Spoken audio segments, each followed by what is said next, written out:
Alright geezers, Jules here from FGS, home of the Future Game Show. And you know what I hate more than my body's inability to hold on to its own literal shit the moment that it so much as sniffs a coffee in the morning? It is video game boss battles that make me brown my trousers in frustration. We've all been there, battling for hours against a boss that for all intents and purposes is like trying to do slick back over broken glass, but unfortunately both your legs are also broken. It's no fun and makes you question why you even bothered doing it in the first place when all you're receiving is pain and punishment. Well, fret not, my friend. Why don't we pick that shard of glass out from between your toenails and hobble down a much easier path? Because today we're talking about boss battles that were, well, actually, in fairness, a little too easy, to the point that they were downright offensive. I mean, hey, a win's a win, but still, they are quite weird to say the least. So let's take a look at them. As I'm Jules, this is FGS, and these are 8 offensively easy video game boss battles. And you know the drill by now, I'm going to be doing some deep cuts,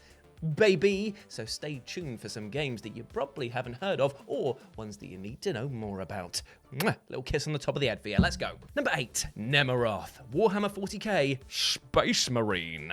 Okay, so we begin this list with a double dose of salty piss, as today we're talking smack about a game that I actually love, which I hate doing, and also I hate the way that in this game that I hate talking bad about, I have to talk smack about an in-game model that I think is one of the coolest things that Games Workshop has ever released. So yeah, not a good start. Now this towering slab of ew right here is Nemeroth, a Chaos Lord inhabiting a rather mean-looking suit of Terminator armor, which unfortunately has been ruined for me thanks to the UK TV programme Peep Show, because now I can't look at him without thinking, tube up his nose, there's a tube up his nose. Still, even more foul than this guy's evil aura is his boss battle, which after being hyped to the nines thanks to his actions unleashing waves of chaos and demon fodder on the world, is over in the blink of his crusty chaos eye. After transforming into a demon prince, Nemeroth enacts his B-tier villain right to not straight up murder the protagonist, but instead lets Titus deliver a quippy one-liner before tackling him right off the edge of a platform. Okay, so a few things immediately spring to mind here. First off, Nemi, are you telling me that with all of that bulk, all of those gains, all of that sheer heft, that you can't take one very telegraphed tackle? Come on, mate, what have you been training for? And also, did nobody tell you that in Warhammer 10th, wings are free as an upgrade cost? Bet you wish to pay for them now, eh? Hey, idiot. Still, I digress. We're falling, we're screaming, we're loving life, and about to end Nemeroths, and we do so with a bloody QTE sequence. Are you kidding me? This guy was a Terminator Lord and now a Chaos Demon Prince, and you're reducing him to a boss battle that is just smashing the same buttons over and over again? I'm not even sure if it's possible to fail this.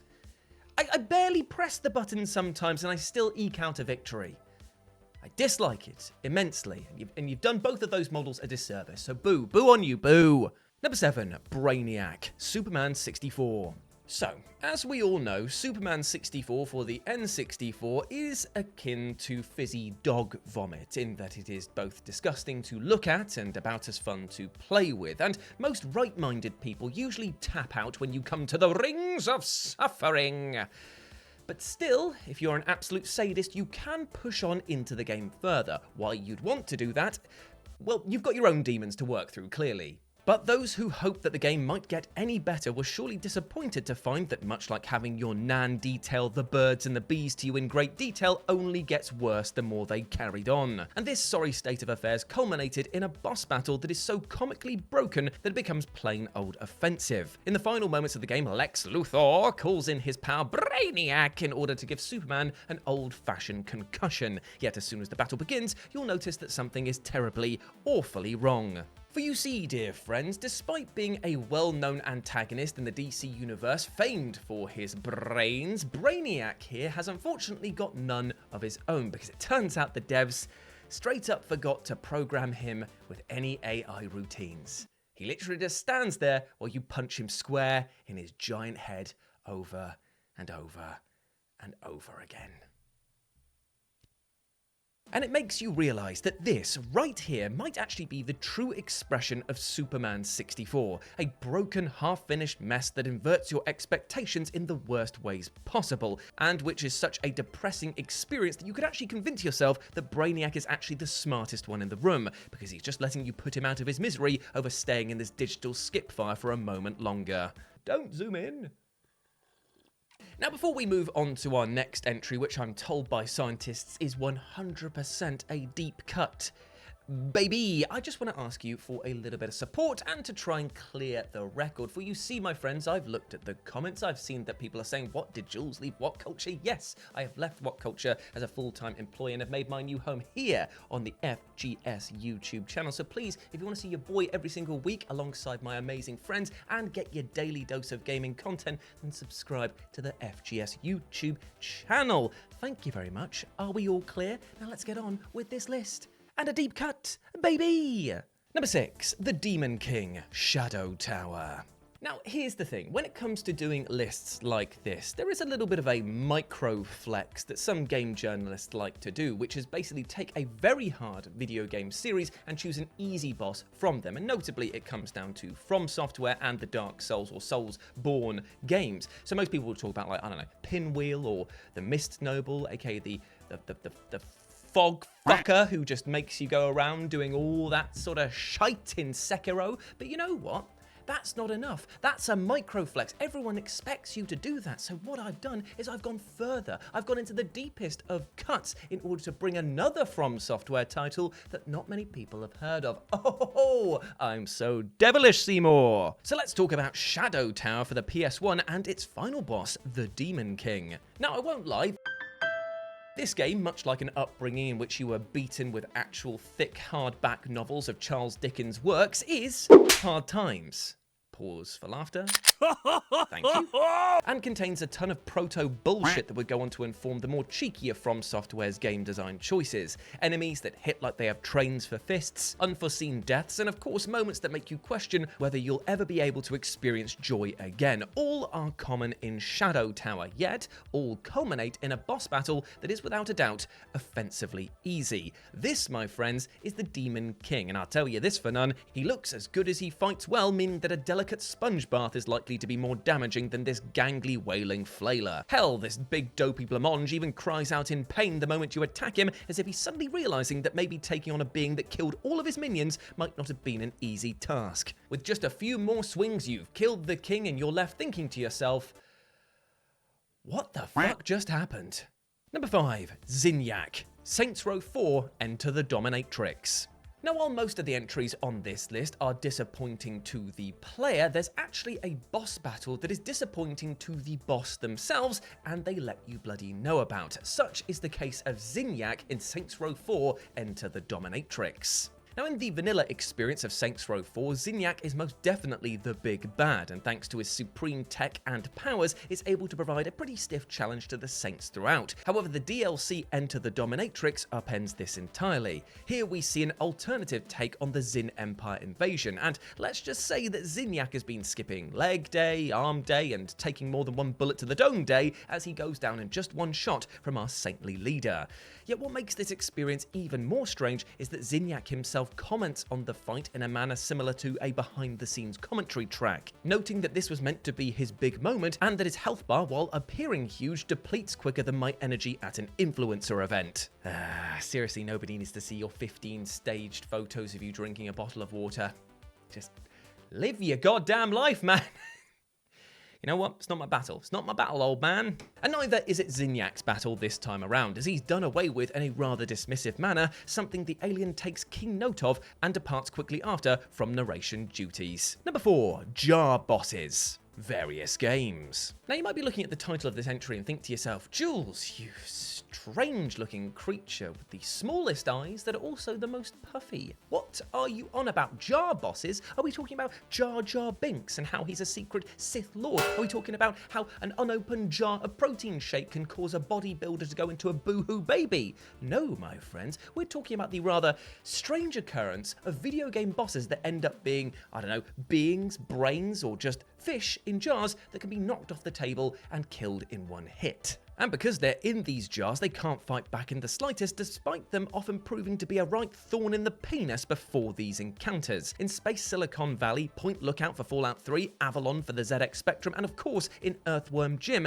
there are enemies that simply float about waiting for you to push them off the table like a passive-aggressive cat. And there's nothing as deflating to the player to learn that the big bad is actually just some jarsehole-looking being with a chip on their, well, I guess not shoulder, but brainstem. All of these bosses and so many more can just be cast aside in a single hit, and it begs the question of why they even bothered having player interaction at these points, because I'd have rather they died in a cutscene if I'm honest. Number 3, Live Alive. Mad Dog. First battle.